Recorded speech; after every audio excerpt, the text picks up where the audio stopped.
ॐ सहनाववतु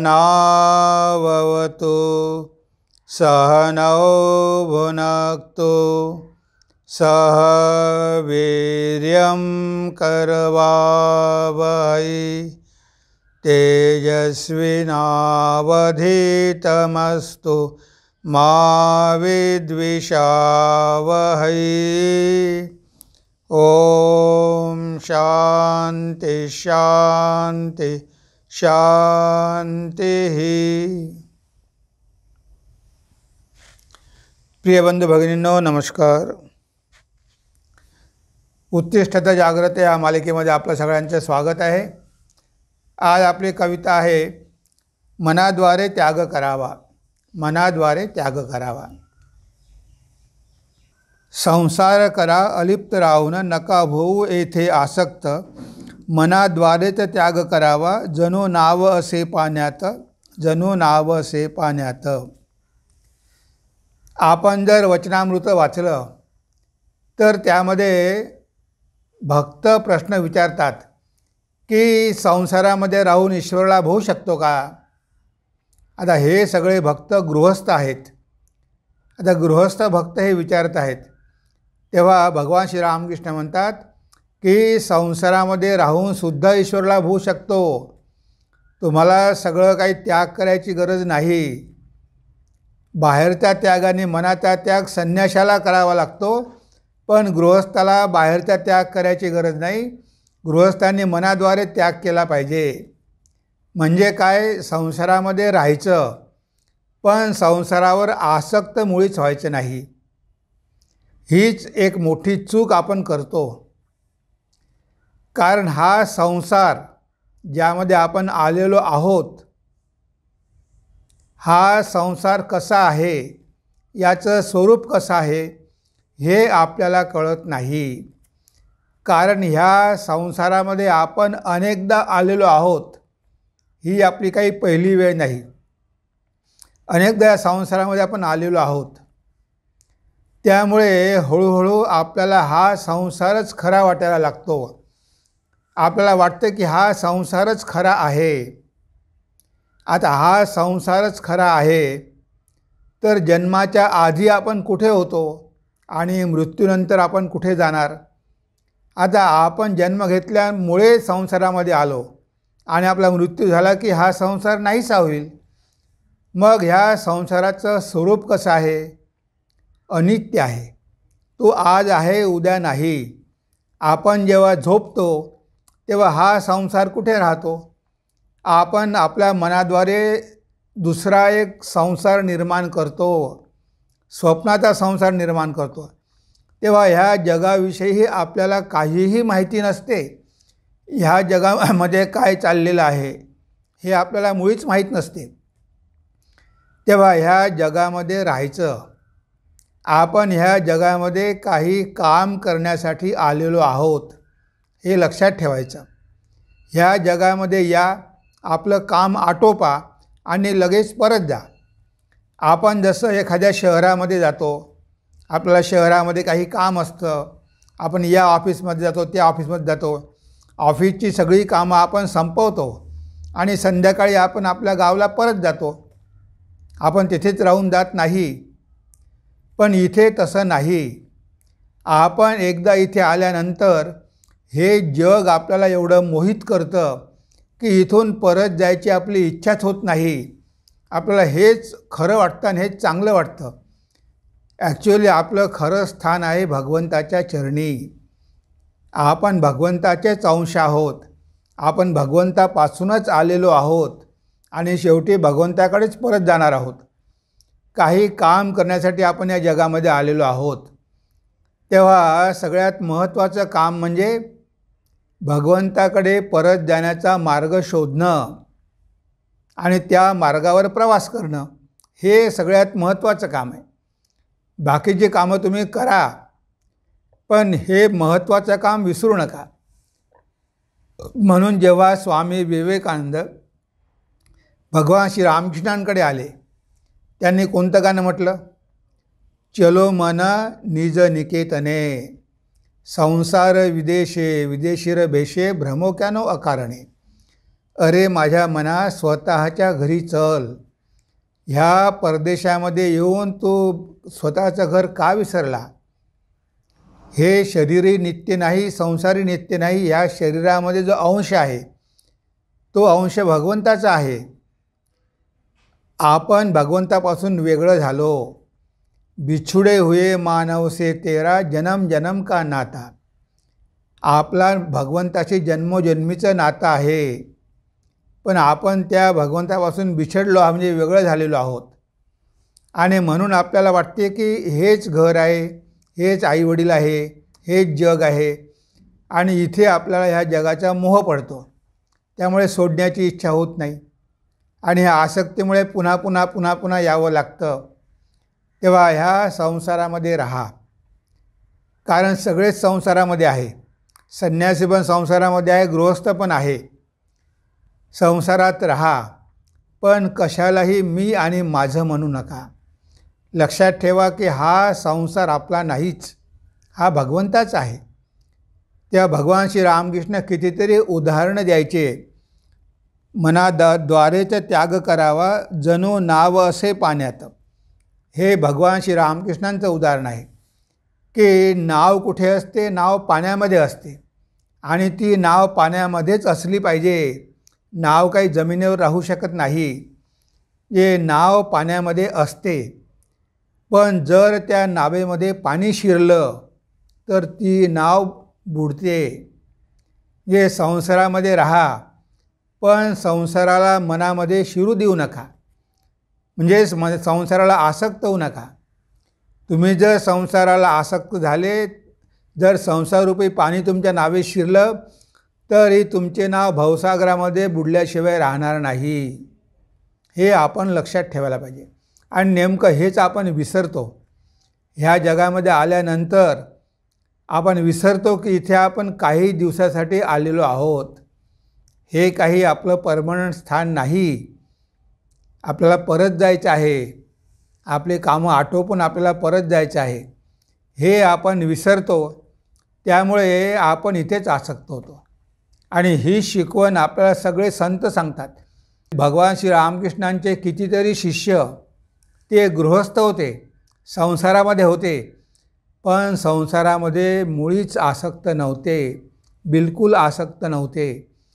संसारामध्ये होते तरीसुद्धा त्यांनी आपल्या जीवनाचं ध्येय साध्य करून घेतलं. म्हणजे संसार आपल्याला बांधू शकत नाही, आपण स्वतःच यामध्ये बांधल्या जातो. महाराष्ट्रामध्ये तुकाराम महाराज आहे, कितीतरी आहे, हे सगळे संसारामध्ये होते, पण संसारामध्ये असूनसुद्धा त्यांनी भगवंताचा लाभ करून घेतलाच. म्हणजे असं नाही की गृहस्थ झाल्यामुळे भगवंताचा लाभ होत नाही, कारण शेवटी गृहस्थांची संख्या जास्त आहे. जर चांगले गृहस्थ असेल, धार्मिक असेल, तर त्यांची संतती पण चांगली होईल आणि ते पण चांगल्या मार्गाने जातील. म्हणून इथे पहिलं काय सांगितलं आहे की संसार करा अलिप्त राहू ना, नका होऊ येथे आसक्त. मनाद्वारेच त्याग करावा, जणू नाव असे पाण्यात, जणू नाव असे पाण्यात. तर आपल्याला मनाद्वारे त्याग करायचा आहे. ह्या जगाची आसक्ती सोडायची आहे. एक हठयोगी होता. त्या हठयोगाला एक शिष्य होता. तो हठयोगी म्हणाला की अरे तू चल माझ्यासोबत, आपण जाऊया. तेव्हा तो शिष्य म्हणतो, गुरुदेव मी येऊ शकत नाही. का? मी गेलो तर माझ्या घरच्या लोकांचं काय होईल? त्यांना दुसरा आसरा नाही आहे, मीच त्यांचा आश्रय आहे, मी कसा काय जाऊ? तेव्हा तो गुरु म्हणाला की अरे ते सगळं काही खरं नाही. तू म्हणतो, पण तुला वाटते का खरोखरच तुझ्यावर सगळे लोक प्रेम करतात? तू आपला उगीचच त्या संसाराला आसक्त झालेला आहे. नाही नाही, माझ्याशिवाय माझ्या घरचे लोक जगू शकणार नाही. ते माझ्याबद्दल त्यांना इतकं दुःख वाटेल, इतका शोक होईल की ते शोकामुळेच मरून जाईल. तेव्हा गुरु म्हणाला की ठीक आहे, ने तू घरी जा, मी तुला काही गोळ्या देतो, त्या गोळ्या खाऊन तू झोपून राहा. आणि मग काही वेळाने मी येतो. तो शिष्य घरी गेला. त्याने त्या गोळ्या खाल्ल्या आणि गोळ्या खाल्ल्यानंतर तो बेशुद्ध होऊन पडला. आता बेशुद्ध होऊन पडला. घरचे सगळे लोक रडायला लागले. अरे, एवढा कमावता मुलगा गेला, मुलगा गेला, मुलगा गेला. काही नाही, नाडी नाही, काही नाही, श्वास नाही, काही नाही, असा बेहोश होऊन पडलेला आहे. सगळे रडायला लागले. आई रडते आहे, पत्नी रडते आहे, मुलं रडते आहे, सगळे रडत आहे. अशा वेळेस गुरु तिथे गेला आणि गुरु म्हणतो, तुम्ही कशाला रडता, काय झालं काय?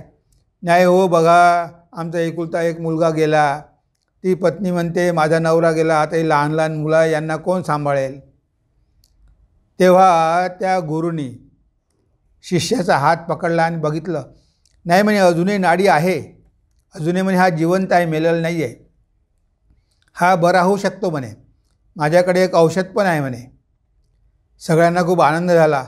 अरे, मग छान आहे, छान आहे, करा, लवकर जिवंत करा. आम्ही तुमचे खूप आभारी आहोत, तुम्ही ऐन वेळेस आलात, बरोबर आलात, जी भगवंताचीच कृपा आहे, आता काहीतरी करा. तो हठयोगी म्हणतो, गुरु म्हणतो की माझ्याकडे औषध आहे, पण याला देण्यापूर्वी ते औषध दुसऱ्याला कुणाला तरी खावं लागेल आणि जो ते औषध खाईल तो मात्र मरेल. आता तुम्ही एवढे इथे रडता आहेत, आई आहे, बायको आहे, सगळे रडता आहेत. या तुमच्यापैकी कोणीतरी औषध खाईलच. आई, तुम्ही एवढा रडता आहात, तुमचा एकुलता एक मुलगा आहे, हे घ्या औषध, पहिले तुम्ही खा, मग याला देतो मी. आई म्हणते, अहो हे तुम्ही काय म्हणता, माझी बाकीची मुलं पण आहे, मग त्यांचं नातू आहे, त्यांचा सांभाळ कोण करेल? तो तर जायचा होता गेलाच, आता मी गेले तर कसं होईल?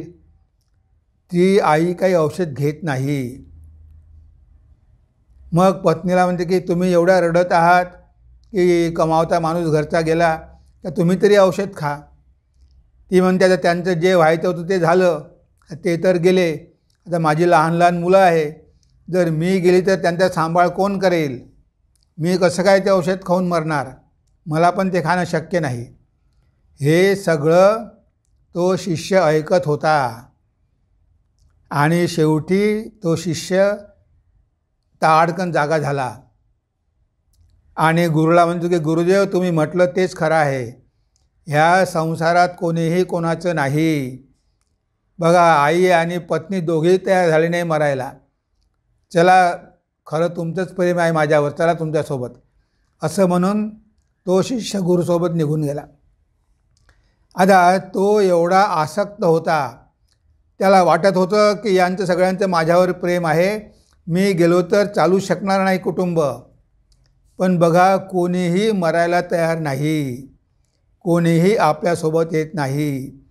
आपल्याला शेवटी एकटंच जावं लागतं, हे आपण विसरतो आणि या जगाला मी आणि माझं म्हणतो आणि इथे आसक्त होऊन पडतो आणि शेवटी आपलं जे खरं घर आहे, भगवंताच्या चरणी आपलं स्थान आहे, ते मात्र आपण गमावून बसतो आणि या भगवंताच्या मायेमध्येच जन्ममृत्यूचे चक्कर काटत राहतो आणि दुःख भोगत राहतो.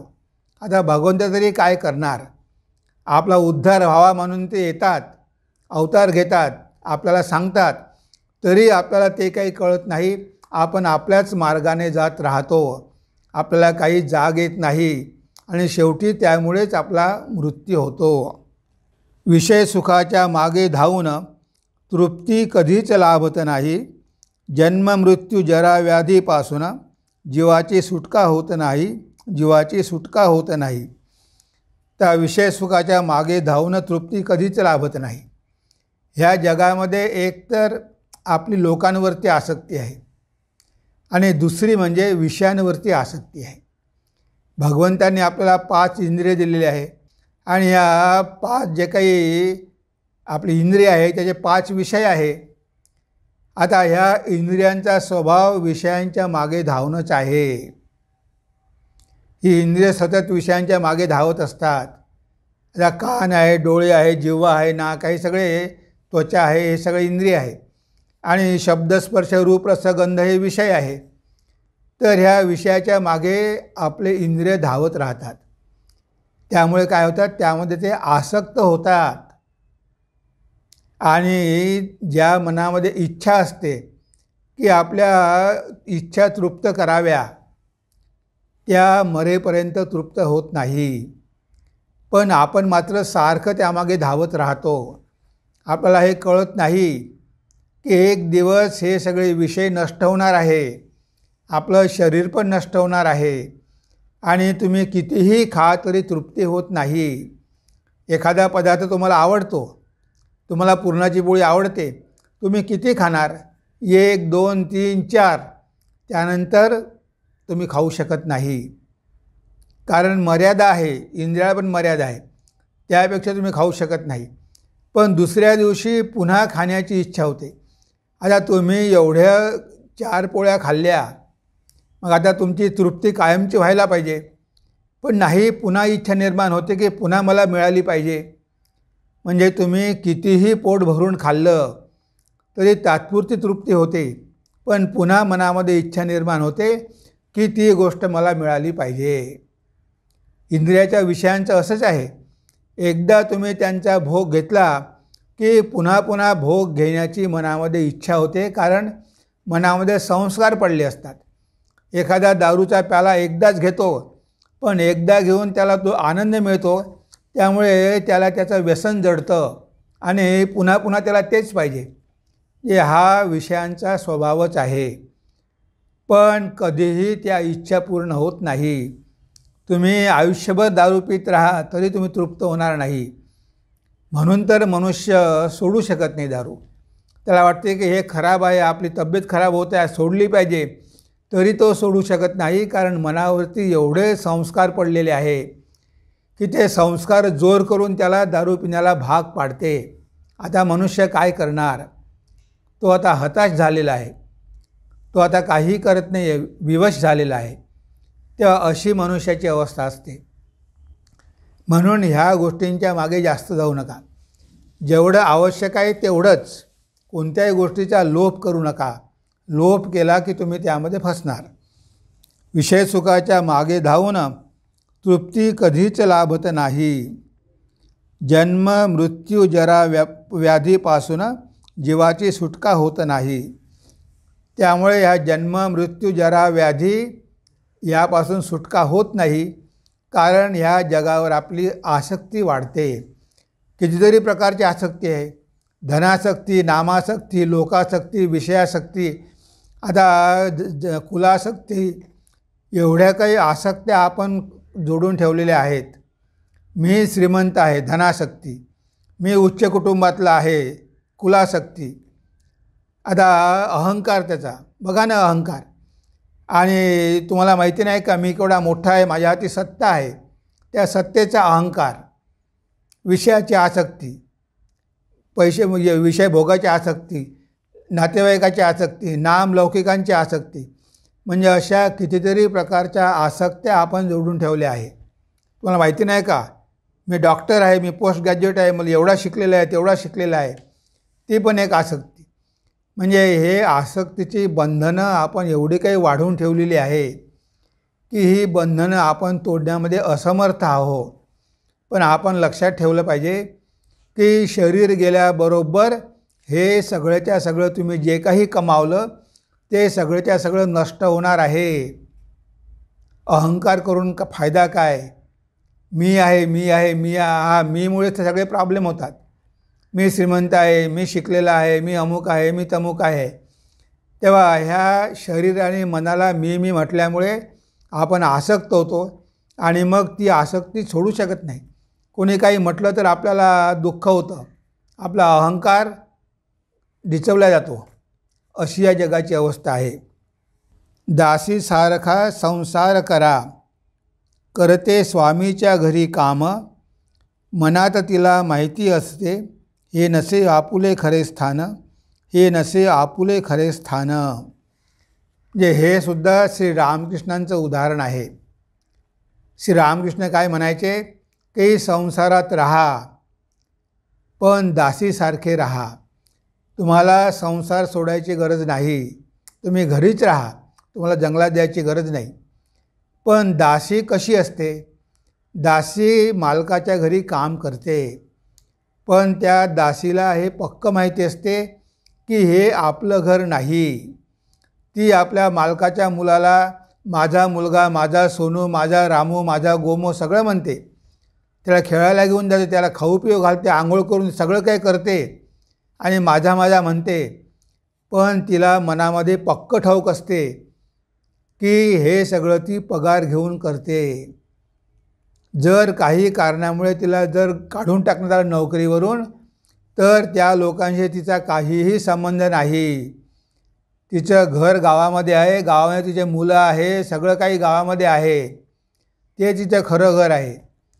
तिचं मन नेहमी तिथे असते, तिचं मन इथे असत नाही. पण मात्र काम करताना ती आपलं म्हणूनच काम करते. पण तिला माहिती असते की हे आपलं नाही. तेव्हा आपणसुद्धा या जगामध्ये राहायचं, सगळं काही करायचं, पण आपण ह्या संसारामध्ये एका दासीसारखं राहायचं की आपल्याला काम करायचं आहे, पण हा संसार आपला नाही. जनाबाईंनी बघा, जनाबाईंनी नामदेव महाराजांच्या घरी किती काम केलं. ती म्हणायची की मी नाम्याची दासी आहे. म्हणजे नामदेव महाराजांच्या घरी रात्रदिवस काम केलं, खूप काम केलं. पण तिला माहिती होतं की हे घर आपलं नाही, हे नामदेव महाराजांचं घर आहे. आणि ती काम तर करायची, पण मन मात्र भगवंतावर ठेवायची. ही कला आहे. संसारात राहा, दासीसारखं राहा, पण मन भगवंतावर ठेवा. सगळंच्या सगळं मन या संसारामध्ये देऊ नका.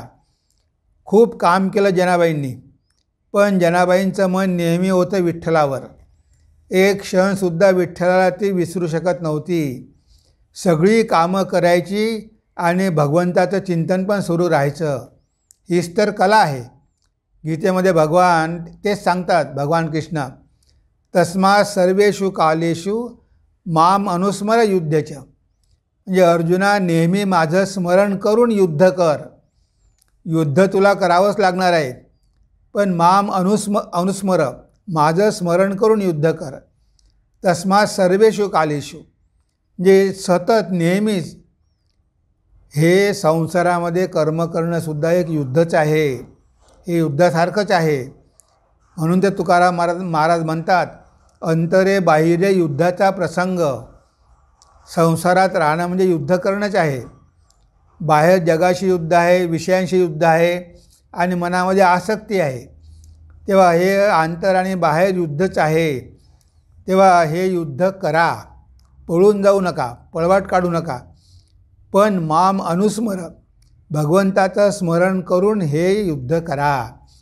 भगवंताला विसरून जर तुम्ही संसारात अडकले तर मात्र अधोगती झाल्याशिवाय राहणार नाही.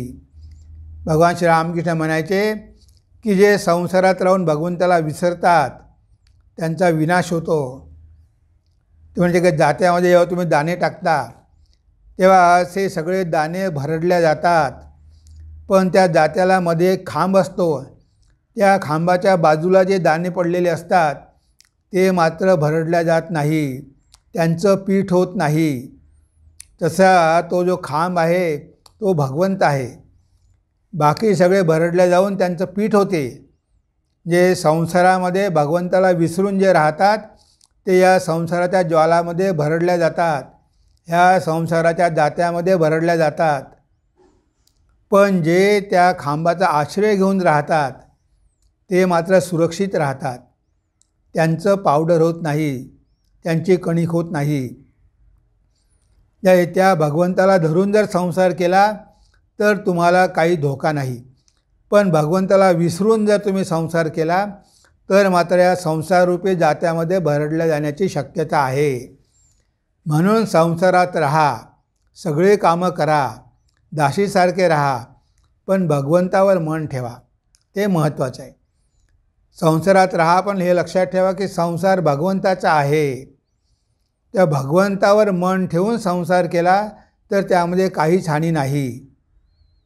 पण जर भगवंताला सोडून तुम्ही संसार करायला गेला, सगळंच्या सगळं मन तुम्ही संसाराला दिलं, तर मग मात्र दुःखच आहे. काही दिवसापूर्वी एक मनुष्य आला होता. तो म्हणाला की मी म्हणे 50 वर्षापर्यंत नोकरी केली, मला पेन्शन पण मिळते. नंतर मी नोकरी सोडली आणि मी ठरवलं की वकिलीची प्रॅक्टिस करायची आणि तो वकिली करायला लागला. पण मध्येच तो आजारी पडला, खूप सिरियस आजारी पडला. त्यामधून बाहेर आला. बरेच दिवस गेले. त्यामुळे वकिलीचा व्यवसाय बंद पडला. आता तो जातो कोर्टामध्ये पण त्याला काही कामं मिळत नाही. आता त्याच्याकडे भरपूर वेळ आहे. तो म्हणे मला पैशाची कमी नाही, माझी पेन्शन आहे. पण मला म्हणे आता नैराश्य आलेलं आहे. मला पश्चाताप होतो आहे की माझं जीवन तर मी व्यर्थ गमावलं. आता माझं काय होईल? आता आध्यात्मिक प्रगतीसाठी मी काय करू मला सांगा. आता बघा, 65-70 वर्षापर्यंत आयुष्य गमावलं आणि आता म्हणतो की आता माझ्या मनाची अवस्था फार खराब आहे. कारण दिवसभर घरी बसून आहे. आता काय होईल माझं याचीच मला भीती आहे. मी त्याला म्हटलं की अजूनही वेळ आहे. तुम्ही नुसते घरी बसून राहता म्हणून हे सगळ्या चिंता तुमच्या मनामध्ये येतात. तुम्ही दररोज 4 घंटे मठामध्ये या. मठामध्ये सेवा द्या. सेवासुद्धा एक प्रकारची साधनाच आहे.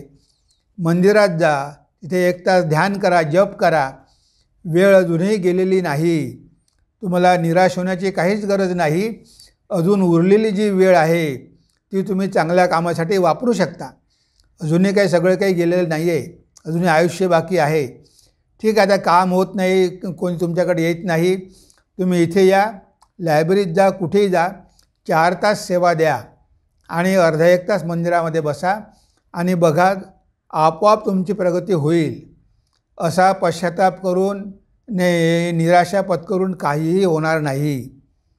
म्हणजे अशा प्रकारचे बरेच लोक आहेत की जे आयुष्यभर काहीही करत नाही आणि मग जेव्हा म्हातारपण येतं तेव्हा त्यांना मृत्यूचं भय वाटू लागतं की आता मरावं लागेल ना, आपण तर काहीच केलं नाही, आता आपलं भविष्य कसं, आता आपलं काय होणार याची त्यांना भीती वाटते. पण जेव्हा आपल्याला हे कळलं की ठीक आहे, आता आपण जगामध्ये राहिलो, सगळं केलं, आता तरी आपण त्याला फुलस्टॉप दिला पाहिजे आणि उरलेलं आयुष्य आपण भगवंताच्या चिंतनामध्ये घातलं पाहिजे, हे सुद्धा त्यांना कळत नाही. नुसते झुरत नैराश्यामध्ये मरतात. बरेच लोक असे आहेत. कारण काहीही केलं नाही आयुष्यामध्ये, म्हणून त्याचे हे परिणाम आहे. सर्व शास्त्रे उच्चरवाने गाती, एका त्यागाचा महिमा, त्यागे नैके अमृतत्व मानशू, सत्य ठासून सांगा मना, सत्य ठासून सांगा मना. तर सगळे शास्त्र आपल्याला सांगतात. काय सांगतात? की त्यागामुळेच ईश्वरला होऊ शकतो. त्यागे नैके अमृतत्व मानशुः, मुंडकोपनिषदामधलं हे वाक्य आहे. त्यागे नैके अमृतत्व मानशुः. कर्माद्वारे नाही, संततीद्वारे नाही, संपत्तीद्वारे नाही, तर एका त्यागाद्वारेच तुम्हाला अमृतत्वाचा लाभ होऊ शकतो. त्यागे नैके अमृतत्व मानशु, न कर्मणा न प्रजया धनेन, त्यागे नैके अमृतत्व मानशु. आता सगळे शास्त्र त्यागाचा महिमा सांगतात. श्री रामकृष्ण पण म्हणायचे की गीता वाचून काय मिळते? गीता गीता गीता 10 वेळ जर म्हटलं आपण तर त्यागी त्यागी त्यागी त्यागी होते. अरे जीवा, भगवंतासाठी त्याग कर. आता हा त्यागाचा महिमा आपण आपल्या मनाला ठासून सांगितला पाहिजे. कारण सगळे शास्त्र, सगळी पुराणं, भगवद्गीता हे सगळे आपल्याला सांगतात की आपल्या ह्या लोभामुळे, आसक्तीमुळे आपण आपलं स्वरूप विसरलेलो आहे. तेव्हा जोपर्यंत या जगाचा मोह आपण सोडत नाही, या भौतिक जगाचा त्याग करत नाही, तोपर्यंत आपल्याला मार्ग नाही. हे मनावर पुन्हा पुन्हा ठसवावं लागेल. श्री रामकृष्ण एका हाती माती घ्यायचे, एका हाती सोनं घ्यायचे, नाणे घ्यायचे, दोन्ही नदीत फेकून द्यायचे. सोना माठी, माठी सोना, दोनो एक समान. त्यांनी हे दाखवून दिलं. पैशाला नाण्याला स्पर्श करू शकत नव्हते.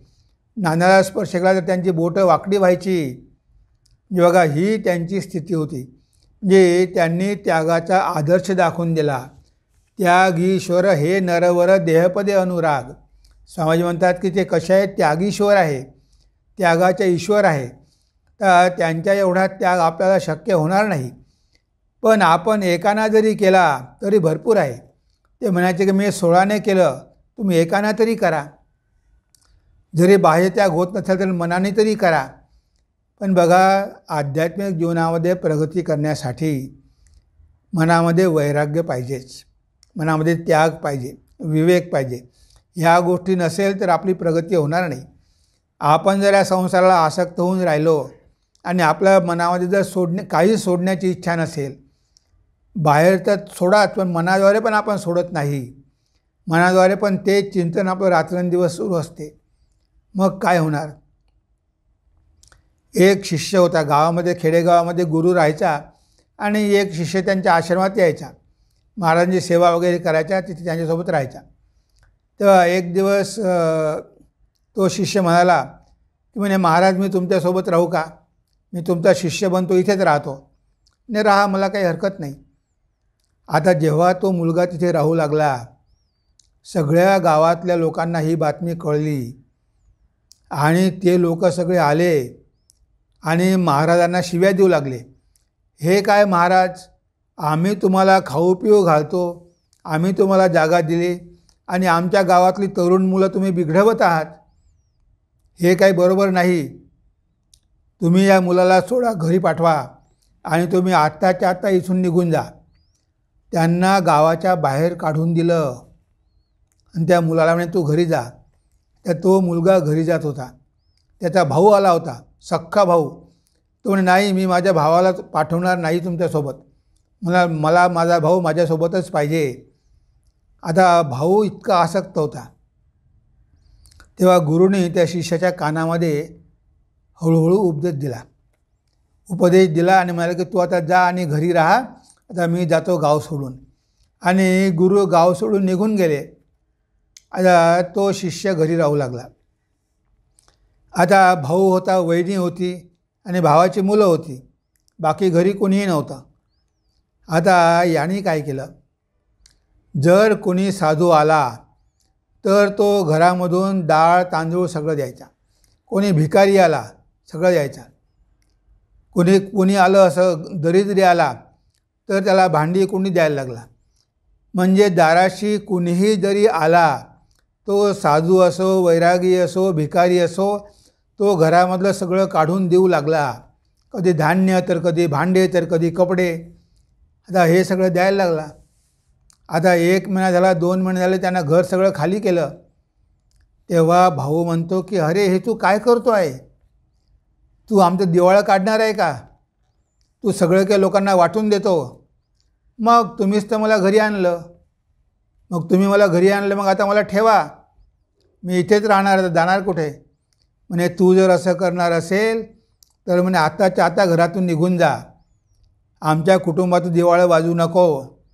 हे असं करायसाठी तुला घरी नाही आणलं म्हणे आम्ही. तू जर सगळं वाटून द्यायला निघाला तर म्हणे आत्ताच घरातून निघून जा. आणि भावाने असं म्हटल्याबरोबर तो शिष्य घरातून निघून गेला आणि थेट आपल्या गुरुजवळ गेला आणि म्हणे, गुरुदेव, तुम्ही सांगितलेला उपाय बरोबर म्हणे यशस्वी झाला. मी तसंच करायला लागलो. शेवटी तो भाऊ वैतागून मला त्यानं स्वतःच घरामधून काढून दिलं म्हणे. म्हणजे बघा, ही असते आसक्ती. पण शेवटी गुरु हुशार होता, त्याला माहिती होतं आसक्ती वगैरे काही नाही, सगळा स्वार्थ आहे. भावानं जर काही कमावून आणले असते तर भाऊ खुश असता. आता वाटायला निघाला सगळं, मग आता भाऊ नको, आता भावाची गरज नाही. म्हणजे हे आहे जगाचं स्वरूप. पण आपल्याला कुठं कळतं? आपण एवढं आसक्त असतो की हा माझा, तो माझा, तो माझा, हे माझं, ते माझं, सगळंच माझं, आणि त्याच्यामुळे आपण बंधनात पडतो. म्हणून सर्व शास्त्रे उच्च रवाने गाती, एका त्यागाचा महिमा, त्यागे नैके अमृतत्व मानशु, सत्य ठासून सांगा मना.